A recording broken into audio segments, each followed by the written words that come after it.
What is conscious? What is unconscious? Welcome to Philosopher's Corner. I'm John. What is conscious? What is unconscious? The standard definition for being conscious is being aware of oneself, one's environment. That's basically it. And being unconscious would be the absence of that. So, philosophically, let's begin with just being conscious of one's environment and the things in the environment. And what does that entail? So on the basic level, we're just talking about like knowing that you're in a world, that you're in an environment, and that there are objects in that environment. So essentially just understanding that you're in 3D time space in a grid coordinate, and there are objects also affixed to the grid. Now, becoming aware of oneself, which is definitely one of the fundamental drivers of philosophy, and of course of spiritual practice and other things in general, and is famously the subject of Rene Descartes' "I think, therefore I am," postulate, is a whole path, becoming aware of oneself. So on the basic sense, one becomes aware or conscious of oneself simply by looking at yourself with the basics, with the biological basics, the 3D matter basics. You gotta have a body. Okay, cool. I wear clothes. I have effects. If you weren't satisfied that your body that you're in was enough to know that you existed, then you could still measure it by the fact that your body has effects in the 3D physical reality, and that you're using the cause and effect chain to also give you feedback that your body does in fact exist. So if there were any doubts in your mind that you were moving your own physical body, that should satiate them. You go around and you touch things, you taste things, you hear things, you push things, you drop a rock, you throw a rock through something, you touch a piece of water, you touch some water and watch it ripple, cause and effect, and then you're satisfied that, okay, I'm in a body, this is my body, I'm aware of it. And then if we want philosophically to go deeper in, to go, okay, well, fine, that's a body, but what's the inside? Am I aware of what my internals are, my essence? Essentially, we're just trying to get down to like, oh, am I aware that I have a soul? Am I aware that I have a soul and that I'm inside this body and I am using my will and exerting my free will to move the body in the way I want to? And then that will hopefully lead the individual back to knowledge of self, to knowing that it's me, my soul on the inside of this body, animating these causes and effects. Now, in order to become conscious of that, so we have the consciousness, became conscious of the body, and there's scientific means to do that through the cause and effect, and then the same thing can be done for the internal, for the inner, for the soul, and we can start to get into a realm where we start to, I think the best way, and of course it's philosophy, so it's up for debate or up for further discussion, but I think the best way is to measure it by intent. If we want to find out the inner self, then we want to, usually the most impersonal, most universal way to determine that is to do things that can be measured through cause and effect. And when it comes to matters of the inner soul or the inner life, and in this case, we're attempting to do things with the idea of trying to prove to ourselves that we're aware of ourselves and are conscious, then I think that beginning with intent is one of the best ways forward. So internally, in the inner life, in my mind, in my inner self, I come up with an intent. And whatever I choose for that, then I express that. I express that intent. I use my body to express that intent. But already in that process of going inward, I've already, to myself, become conscious of the fact and aware of the fact that my inner process differs from my biological outer process. Because my biological outer process is stationary, while my inner life is moving rapidly. I'm cycling through thoughts, I'm cycling through feelings, I'm projecting potential cause and effect scenarios from my inner space. However, my body can remain completely motionless aside for autonomic functions. So at that point, I've already achieved another level of awareness, another level of consciousness of self. Because in this stream, we've already established the biological, physical awareness of self and proven to ourselves that that exists. And now, simply by engaging in an internal process, which we can verify internally has energy and momentum and thought generating internally, while our physical body is remaining, in contrast, stationary. Now we know that there is an inner life, that there is an internal life. And we can even do really basic things. In our inner life, we can just say, okay, if this is my body, I would like to move my right hand. And then you raise your right hand. I did that. It was my intention to raise my right hand, and I did. Now it's my intention to put it back down. It's my intention to close my eyes. I did it. Now it's my intention to open my eyes. I did it. Okay. Well, the body didn't do that. Whatever's inside this guy did that.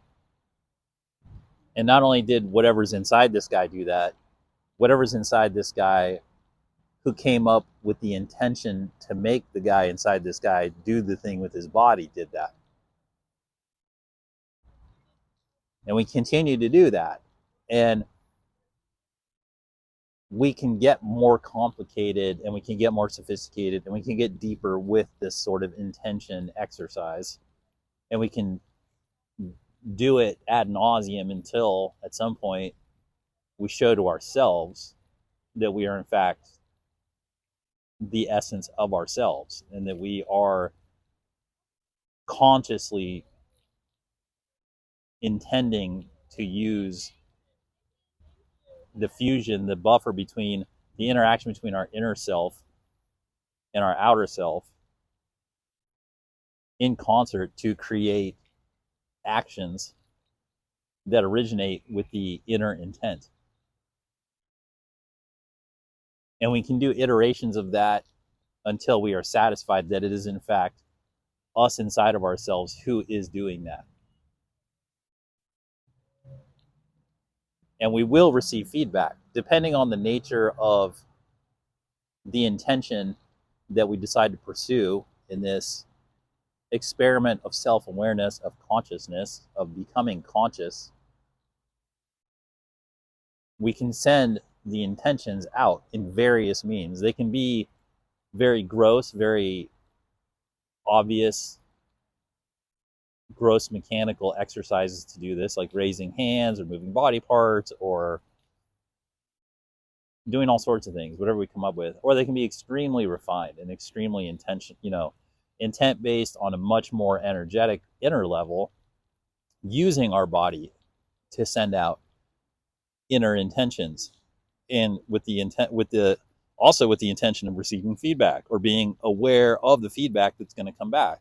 It can be things on the inner refined level. We can decide that we're going to send emotional messages out from our physical body to other people with the intention of seeing what comes back.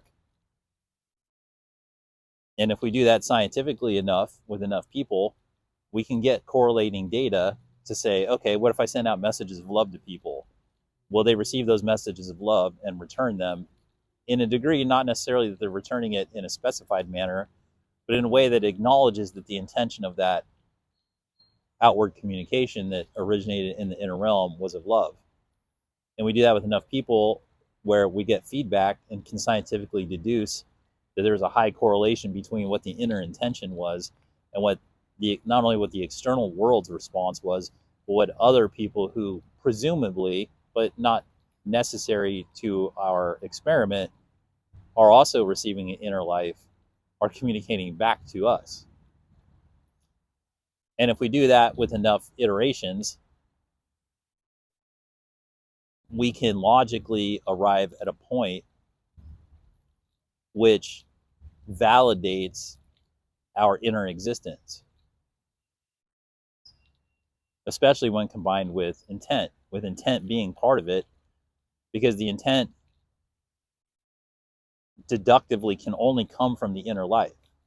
Intent cannot be born out of like the physical biology alone, the external life alone. There needs to be an inner animus to express that intent. And when we do that to a sufficient enough iterations, then we can say, oh, well, now I'm conscious. Because in that, as the intentions come back, then we can get more into the Descartes area where we start going, well, you know, what's at the core of this focus of the inner experience? And we can say thought or mind, however you want to say it. The soul is the energy beneath those processes, but within the inner process, we can say that thought is sort of the focusing mechanism. And when we say thought and focus in this inner area, we can start to really describe that as becoming conscious. And then when it expands, we can start to say that that's becoming our consciousness. Like when we're really down the road of being conscious, then we can really start to say, okay, that's consciousness. And on the flip side, what is unconscious in this experience? Like let's say that we've already satisfied to ourselves, and becoming conscious is a thing that can really only be satisfied by self. It's something that you have to do for yourself. You have to be satisfied that you are the experiencer of your inner self, and that you are the one who is generating the intent, that you are the one who is doing the focus, you are the one who's becoming conscious, you are the one who's becoming your own consciousness. And all of these philosophical discussions, they can never prove it to you. They can only be descriptions of people within their own inner experiences, relaying to you inner experiences and guidelines that worked for them. Because as you become conscious and self-conscious or self-aware and grow into consciousness,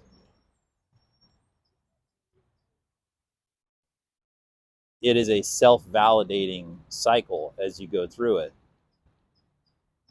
And that is the process of activating your free will, which we'll get to in another video. But become validating your own consciousness to yourself by first becoming conscious, then validating your consciousness as you become self-aware. That will prepare you for the activation of free will and logging into and being compatible with other consciousnesses of innumerable variety. And on the flip side, there is unconscious. And the unconscious is before we engage in becoming conscious and aware, or even as we are, that's the whole set of other things that we have not brought into the focus of the light of our attention. And arguably anything that we're experiencing before we become conscious can be deemed in the unconscious. So, and even if we're fully aware and we're enlightened and free-willed and have our consciousness, going at full tilt, there's still going to be things that are in the unconscious because they're simply just not in our field of attention. Now, back in the beginning, when you're not at that high level, things that are in the unconscious include ourselves. Until we become conscious of ourselves, we are essentially running unconscious programming. And we can say philosophically that like it's, we've inherited DNA routines, and so our hereditary inheritance is essentially running our biological show until our inner self gets up to speed with consciousness and awareness. So essentially, everything's an unconscious routine until you become conscious of it. And for some people, some philosophers will say that man, until he becomes conscious, will live his life and call the unconscious unfoldings in his life fate. And there's definitely truth to that. But as one becomes aware of bringing things out of unconsciousness into consciousness, which many people call that alchemy, you can call it whatever you want. Some people just call that life. But as you get better and stronger at bringing the unconscious into the conscious realm, there's a synergy that occurs. And that synergy feeds into the growth of self. And so the first thing in life that we really need to focus our attention on from bringing out of the unconscious into the conscious is ourself. And the time and depth of that process varies from individual to individual. But that essentially becomes the first great task in life, is to become aware that there is a conscious and unconscious state. Just because a person is breathing and living and eating meals and go to a job doesn't mean they have become conscious of self. It just means that their unconscious routines are carrying them through a great portion of their lives. And giving birth to the inner self, which is the faculty required to start giving examination to the unconscious factors in our life to bring them into consciousness, is really where the know thyself motto begins. And when you get that first spark going internally, you go, oh, I do have an inner life, I do have a soul. And you go, oh, well, what's the first thing I should examine? I mean, it's easier to examine the external world. But really, when you're ready for it, you got to begin with self. It's every person's task to do that. Because once a person brings themselves, if we examine ourselves and go, oh, what am I? And that's the beginning question to bring the unconscious self into the conscious self. And when we do that, when we bring the unconscious self into the conscious self, then we can become who we wish to be. Then our hopes and dreams and desires can channel through us. Until that moment, when we're more unconscious than conscious, then really what's happening is not only we just a creature of habit and running unconscious routines for our life, but we're also subject to other people in the reality, either consciously or unconsciously. They're projecting on us to do what they want to do. And the more unconscious we are, the more open we are to other people motivating our actions, because we're unconscious. And when you're unconscious, then it doesn't really matter much to you, because it's just another activity. If you're not conscious of yourself and what you're doing and what you want out of life, then it doesn't really make a difference to you if you're doing something for other people. Now, when we look at life, that also ends up becoming a catalyzing process for a lot of people, because people essentially reach their limits of their unconscious self being used or serving other intentions. And then at some point, an internal meter typically goes off, and people goes, "Hey, I don't like this. I don't like unconsciously serving other people's intentions." The most obvious case of that is slavery.